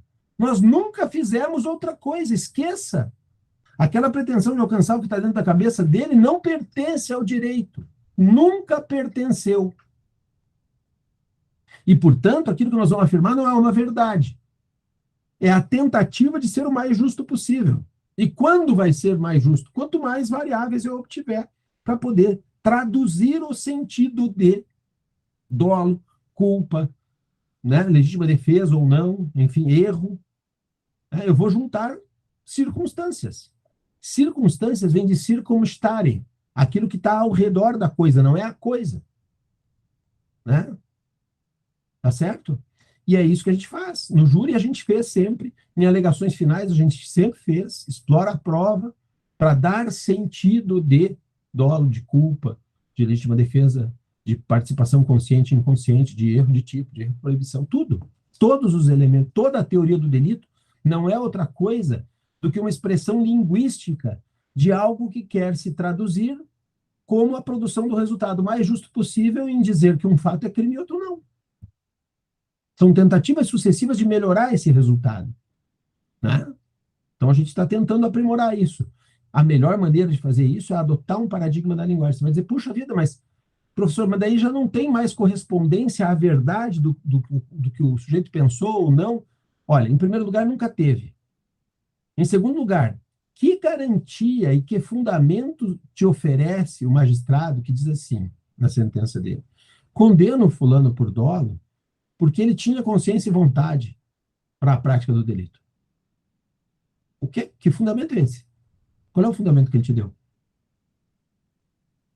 Agora, quando se parte da admissão que o juiz não tem acesso a essa consciência ôntica, nem essa vontade ôntica do sujeito, o juiz vai ter que dizer, ao fundamentar a sentença, quais foram as razões pelas quais ele pôde atribuir esse dolo ao sujeito.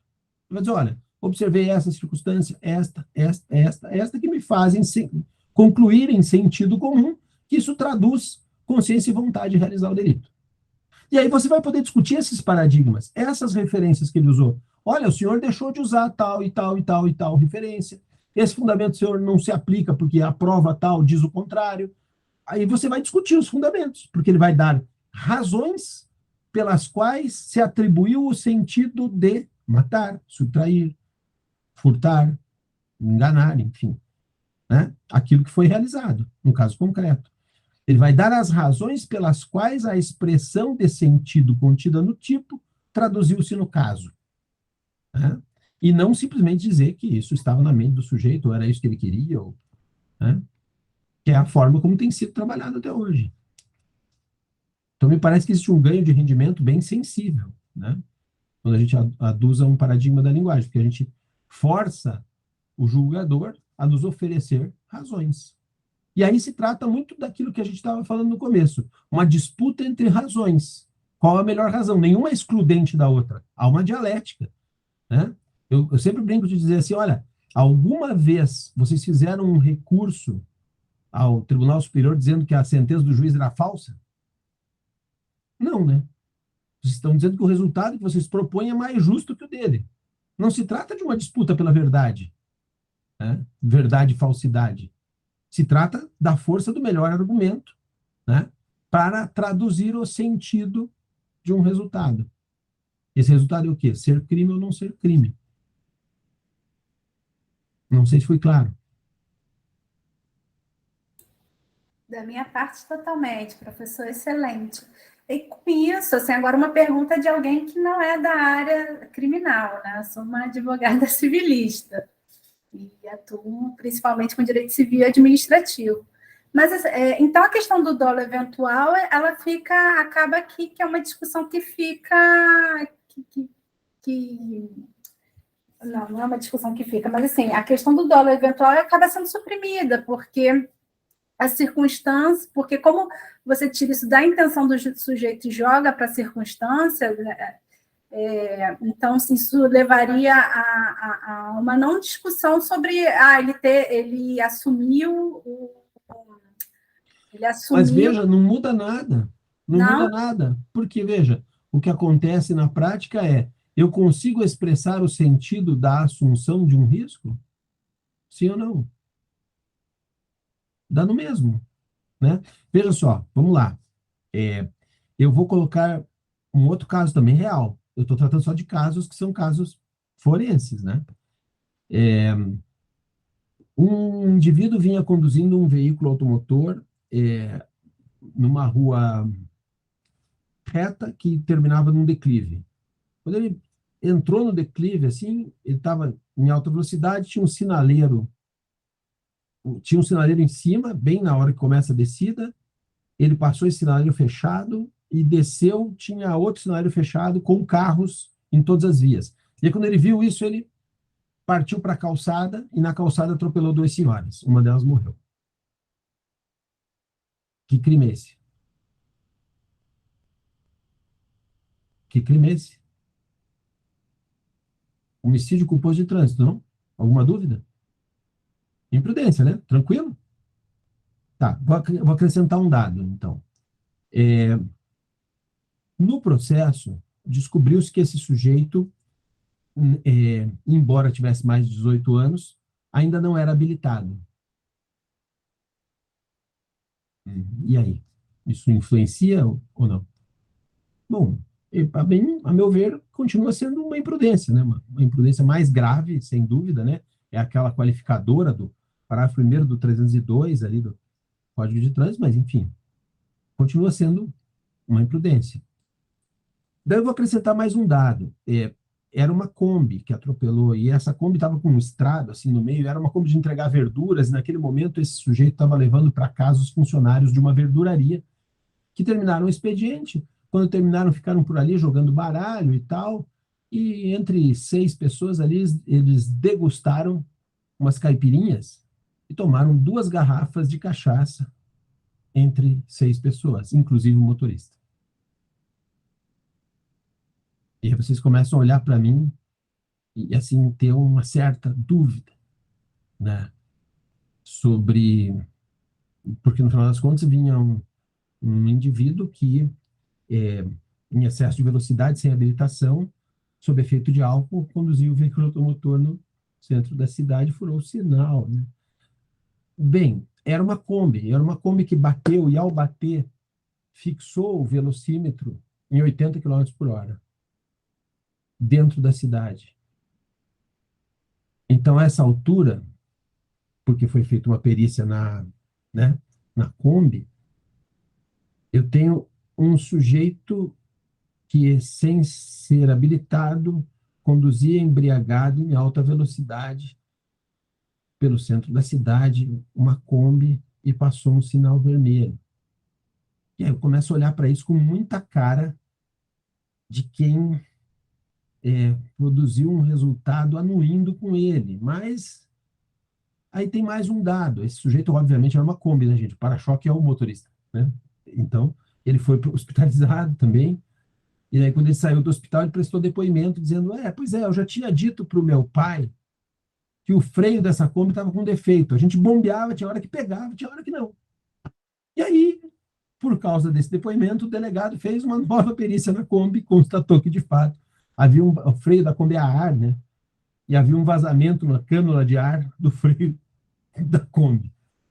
O resultado final de tudo isso eu tenho um sujeito que conduzia sem habilitação, embriagado, em alta velocidade, uma Kombi sem freios, e passou um sinal vermelho. Eu continuo chamando isso de imprudência ou eu chamo de dolo eventual? Vocês entenderam a brincadeira que eu fiz, né? Eu transformei imprudência em dolo eventual. Se fossem coisas diferentes, seriam passíveis de transformação uma coisa na outra? Pois é. Então, não são graus diferentes de reprovação da conduta? Baseados unicamente em circunstâncias? Porque, vamos lá, mas era isso, né, pessoal? É que era uma situação de dolo eventual. Ah, é? E se, por exemplo, ele não tivesse dito nada no seu depoimento sobre o freio da Kombi? Continuava sendo dolo eventual? Se os demais não tivessem dito que eles tomaram uma bebida alcoólica ali na saída, e afinal de contas ele estava internado, não foi feita alcoolemia nele. E se, por exemplo, não tivesse sido observado o velocímetro da Kombi na perícia, o que a gente teria? Alta velocidade, sujeito sem habilitação, delito imprudente, né? Então, a realidade seja o dolo eventual, seja o dolo direto, seja culpa consciente, culpa inconsciente, as categorias que se usa não interessam. Eu até acho que no lugar de culpa consciente e inconsciente, culpa consciente e dolo eventual, a gente podia muito bem assumir aí uma figura como a recklessness, em substituição a essas duas. Seria mais interessante do ponto de vista jurídico. Mas, à margem das categorias que se queira, toda e qualquer categoria elaborada no plano da teoria do delito vai depender do significado de um contexto, de circunstâncias. Então, o que eu te diria? Não muda muito, né? Muda, talvez, quais são as circunstâncias que têm relevo num caso concreto a partir do que se está discutindo, daquilo que é imputado, né? Mas, enfim, o método é o mesmo, né? Não sei se... Foi ótimo, entendeu? professor. O senhor, como sempre, explicou brilhantemente. Elaine, você quer fazer alguma pergunta? Eu vi que você se mexeu. Eu me mexo sempre. Agora deixa eu ver se a pergunta vai dialogar. Eu acho muito interessante essa posição do professor Paulo, e, portanto, fiz até o convite para ele ser o consultor da nossa comissão, e ele gentilmente aceitou. E a minha pergunta é uma reflexão, sabe? Esse nosso método atual, baseado muito no método científico, para dizer, olha, isso ou aquilo, essa questão binária, ela é um terreno fértil para o autoritarismo. E, nesse sentido, professor, existe, então, um grande desequilíbrio e que a gente não consegue, pelo menos com os instrumentos que a gente dispõe, de trazer uma dialética justa. Porque no seu próprio texto se coloca a questão do Wittgenstein, né, que ele trabalha com jogo de linguagem. E a defesa sempre fica em desvantagem na medida que não se proporciona esse ambiente de dialética. Então, se não é isto, e o juiz, muitas vezes ancorado por essa formação, não abre espaço para realmente entender o sentido da norma, do sentido da circunstância, enfim, e fundamentar a partir dos dados. Porque me parece que é até esquizofrênico, né? Você tem uma possibilidade de apresentar uma defesa, você reúne provas, tenta ali minuciosamente destacar pontos que vão convergir com o que se pretende provar, e há ali uma supressão da possibilidade de entender as circunstâncias colocadas pela defesa, enfim. E essa eu acho a riqueza do seu trabalho, da gente tentar, de repente, mudar esse paradigma, né? Até você cita o Thomas Kuhn, que acho que é assim que se pronuncia, que realmente trabalhamos com essa ideia do que está fragmentado e o todo se perde, e até eu acho que Ai, me fugiu aqui agora o professor. Ai, me fugiu, que fala da questão do pensamento abissal, né? Enfim, depois eu lembro e falo que o que fica à margem não é considerado nesse jogo de palavras, de narrativas. Isso foi o que eu pude apreender do pouco debruçamento que eu tive no texto, enfim, né? Da sua posição. Eu acho que você tem razão. Eu acho que a adoção do paradigma da linguagem oferece um ganho de democracia para início de conversa, né? Porque quando você vai tratar de que o sentido das coisas deriva de circunstâncias, o fundamento que se dá para uma determinada escolha de atribuição de uma responsabilidade tem que derivar dessas circunstâncias, tem que estar fundamentada. Veja que isso combina muito mais com a exigência do 381 do Código de Processo Penal e da própria Constituição de que as sentenças judiciais deverão ser fundamentadas. Ser fundamentadas significa dar razões. Ora, essas razões não podem ser porque sim. Fica parecendo aquela mãe que não deixa a filha sair, né? Ah, você não vai no show do Coldplay. Por quê? Porque sim. Ah, como assim? Porque sim não é resposta, né? E, em geral, essa afirmação, que é a afirmação, não, é porque o sujeito tinha consciência e vontade, cabe a pergunta do como você sabe. Essa é uma decisão, obviamente, carente de fundamentação. Porque a fundamentação é dar razões, certo? Toda razão pode ser contrarrestada por uma contra-razão, né? Agora, se é a afirmação de um dado empírico, ôntico, o fulano queria, como é que eu vou contrarrestar isso? Do que é que nós estamos falando? Agora, é obviamente uma afirmação autoritária, porque o juiz não se encontra na cabeça do réu, né? Então, eu acho que, sem dúvida nenhuma, o discurso de afirmação ontológica dos dados relacionados à imputação, ele é tendencialmente autoritário, tá?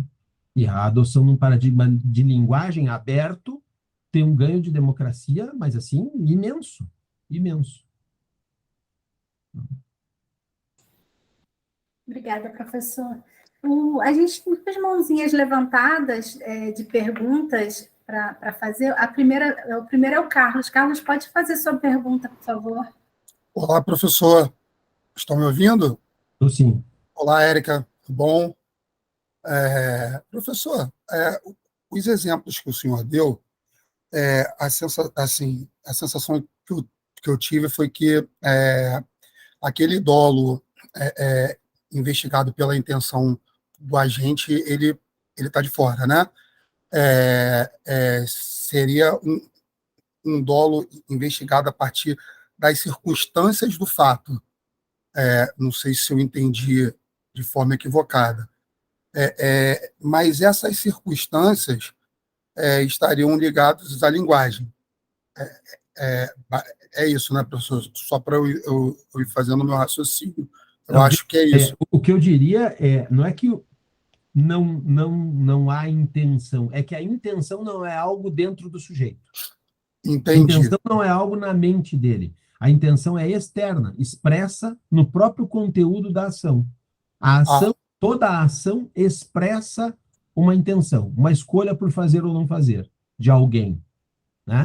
Entendi. Então, vamos dizer, talvez a palavra correta, Carlos, para deixar mais claro, em toda ação vai inscrita uma intenção. Fica bem assim? Fica bem. Não, era essa minha dúvida. Então, a intenção sempre vai ser externa. Sim. Nunca... Entendi. Porque, no caso está sendo muito discutido sobre a pessoa que ingere bebida alcoólica, utiliza-se do carro e acaba matando alguém. Há muitos anos se defendia que isso seria homicídio culposo, né? Hoje já se vem dizendo, pelo menos no Rio, há bastante promotores e alguns juízes entendendo que isso seria dolo eventual. Essa opção por dolo eventual necessariamente passaria por esse giro linguístico que o senhor está dizendo? Não, eu acho, Carlos, o que passaria pelo giro linguístico não há um padrão. Entendi.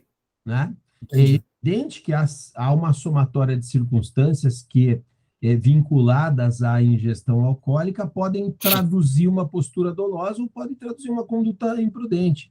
Né? Eu vou te citar 2 casos em que isso foi reconhecido, em casos que passaram pelo meu gabinete, em que foi reconhecido o dolo eventual. Um dos casos eu trabalhei no âmbito do setor de recursos, que era um caso que ficou famoso aqui em Curitiba, de um deputado, né, que acabou matando 2 rapazes a 140 por hora, depois de furar 12 sinais,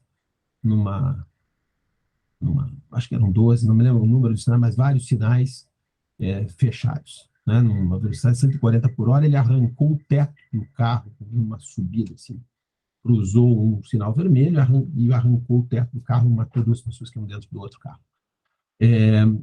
Só que as circunstâncias dele, além da embriaguez, além do excesso de velocidade, da violação das regras de trânsito, incluía vários dados, entre eles um dado crucial, que era o início, de onde ele saiu. Ele saiu de um restaurante em que ele ingeriu bastante álcool, e quando ele foi pegar o veículo dele com o manobrista disse, não, o senhor vai deixar o veículo aqui, eu não vou deixar o senhor sair não, que o senhor vai acabar matando alguém. Então eu vou levar o senhor para casa, o senhor deixa aqui, eu chamo um táxi. E ele não, ele arrancou a chave das mãos do manobrista e saiu arrancando com o carro, talvez aí até tomado de uma certa ira. Então, esse contexto, veja, se a gente pensa no sentido da ação como uma ideia de o dolo deve anuir com a possibilidade da ocorrência do resultado, né? Ele foi imediatamente antes alertado exatamente da produção do resultado que ele produziu. Né? E um outro caso também, que era um sujeito que pegou uma estrada a partir de uma fazenda, onde ele participou de uma festa, também com larga ingestão de álcool, e quando ele ia sair, a mulher dele não queria deixar ele sair, queria tomar a chave dele, porque ele não estava em condições de dirigir e ele acabava matando alguém, que foi o que exatamente ocorreu. Então, veja que são circunstâncias em que há outros elementos ao lado da embriaguez para pautar o sentido de uma espécie de antecipação da produção do resultado, que é a história de previsão ou previsibilidade que diferencia o dolo da imprudência. Né? É óbvio que outras circunstâncias, tantas em que o sujeito tenha se embriagado e conduzido o veículo, pode não traduzir o mesmo sentido de dolo, pode traduzir o simples sentido de imprudência. Tudo vai dizer do conjunto de circunstâncias. O que eu posso te dizer com bastante segurança é que, isoladamente, o fato de conduzir um veículo sob efeito de álcool não traduz por si só dolo eventual. Não sei se satisfaz, Carlos. Não, professor. Muito obrigado. Muito obrigado mesmo, tá? Me deu uma clareada, assim, absurda. Tá bem, tá bem. Obrigado. Obrigada, professor Paulo, pela sua resposta. A gente tem uma última pergunta da Bruna, que levantou a mão. O seu tempo ainda permite, professor? Claro, sem problema. Obrigada. Boa noite, professor Paulo César, a todos os membros da comissão que nos acompanham. Eu acho que um dos grandes objetivos da nossa comissão aqui de Filosofia do Direito e Literatura é justamente estimular uma compreensão do direito, não de uma forma segmentada em diferentes áreas do estudo, mas justamente com esse viés interdisciplinar. Em Shakespeare, em Romeu e Julieta, Shakespeare escreve: o que há, pois, em um nome? Aquilo que chamamos de rosa, caso tivesse outro nome, cheiraria igualmente bem. Então, nós temos nessa obra de literatura uma reflexão sobre filosofia da linguagem. E hoje, com a exposição do professor Paulo César, nós podemos perceber essa influência que a filosofia da linguagem tem no direito penal. Então, a partir desse diálogo entre essas duas disciplinas, eu gostaria de perguntar o que o professor considera atualmente o maior obstáculo à compreensão do delito a partir desse paradigma linguístico empreendido pela teoria significativa do delito, se efetivamente houver essa resistência pela doutrina e pela jurisprudência pátria. Em uma palavra, ranço autoritário, sabe? Assim, os juristas sempre quiseram ter razão. E foi muito confortável para ele.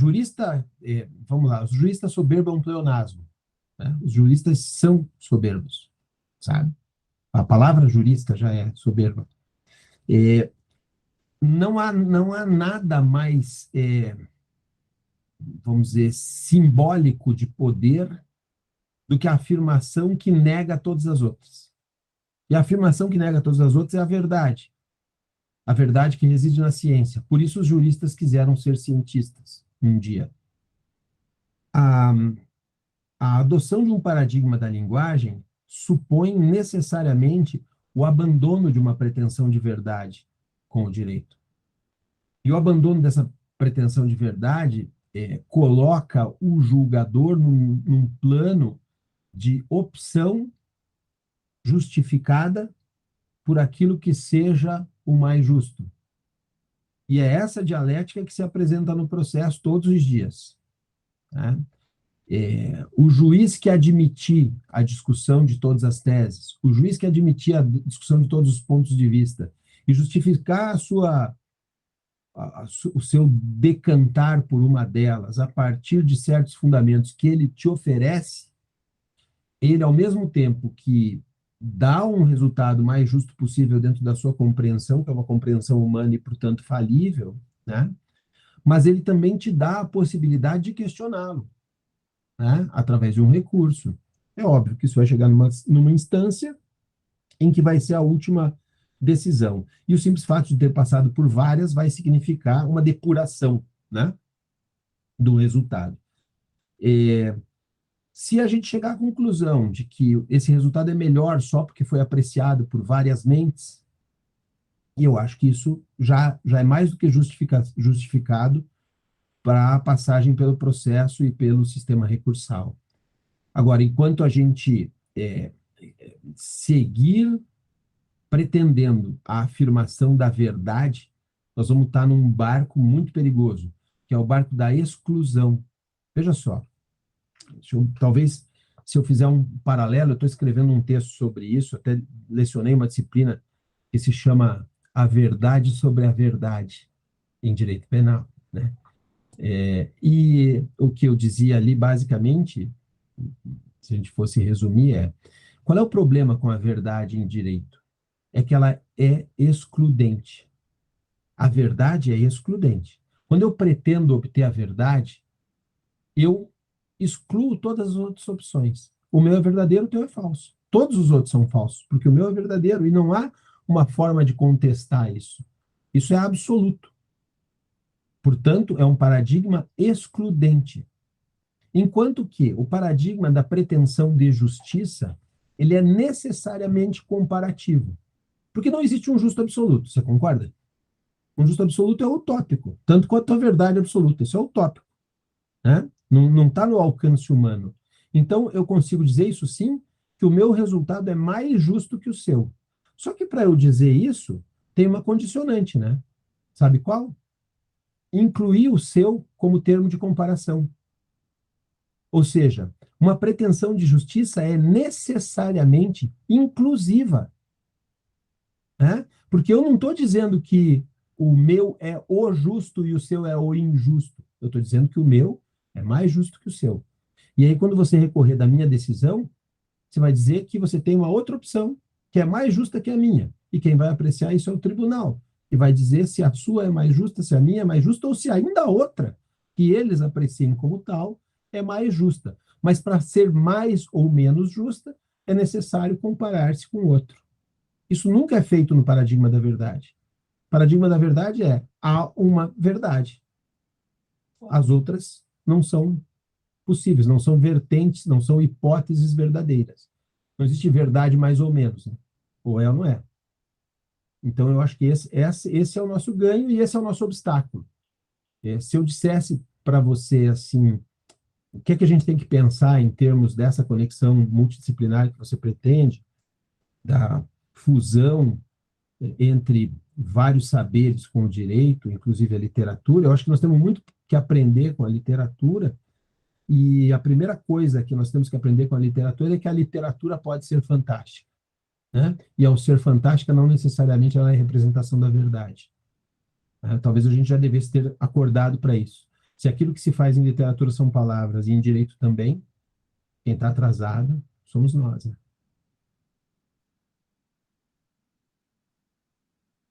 Não sei se fui claro. Assim, objetivamente, qual é o grande obstáculo? É a pretensão de verdade. E a pretensão de verdade científica, ela é autoritária intrinsecamente. Eu acho que também falta como desafio que a gente possa se reconhecer como uma disciplina do campo interpretativo, né? Introduzir essa dimensão compreensiva passa por abandonar essa pretensão cientificista, né, de que direito produz ciência. Acho que o direito está no campo também, assim como outras formas de saber, a antropologia, a literatura, no campo da interpretação. E introduzir essa dimensão compreensiva para a produção de uma teoria do direito que dê conta dessa necessidade de apreensão de sentidos, né? O próprio Wittgenstein fala que o sentido se encontra na compreensão e não na descrição, né? Você não... no direito é assim, né? No final das contas, o dolo, ele é passível, sei lá, de verstehen, né? E não de beschreiben. Ele não é descritível, ele é compreensível, né? Contextualmente. Tá ótimo, perfeito, professor. Eu quero agradecer a presença do senhor, agradecer também a presença dos nossos colegas, dos membros da comissão, que participaram com as perguntas. Eu vou passar a palavra para a Elaine para ela poder fazer o encerramento, mas espero que o senhor tenha gostado desse momento conosco, tanto quanto a gente pôde aproveitar desse momento com o senhor. Muito obrigada. Sempre à disposição de vocês, gente. Foi maravilhoso, como sempre, né? Ouvir o professor Busato é um prazer. A Bruna é a nossa vice-presidente, professor aqui da comissão, e o pessoal está empenhado aí para poder partilhar conhecimentos novos e tentar mudar esse paradigma do autoritarismo. Quem sabe algum dia, né, professor? Eu agradeço. Começa assim, né? Começa como nós estamos fazendo. Sim, sim. Eu agradeço mais uma vez a presença do professor Busato, que disponibilizou o seu tempo para partilhar conosco seu conhecimento, seu estudo. Agradeço a todos que ficaram até o momento, eu sei que foram minutos valiosos a mais. E o professor é o nosso consultor, claro que tendo em vista a disponibilidade da agenda, mas ele se propôs aqui, no momento oportuno, nos orientar, e eu agradeço mais uma vez, o vídeo vai estar disponibilizado no nosso canal do YouTube. Até a próxima, boa noite a todos.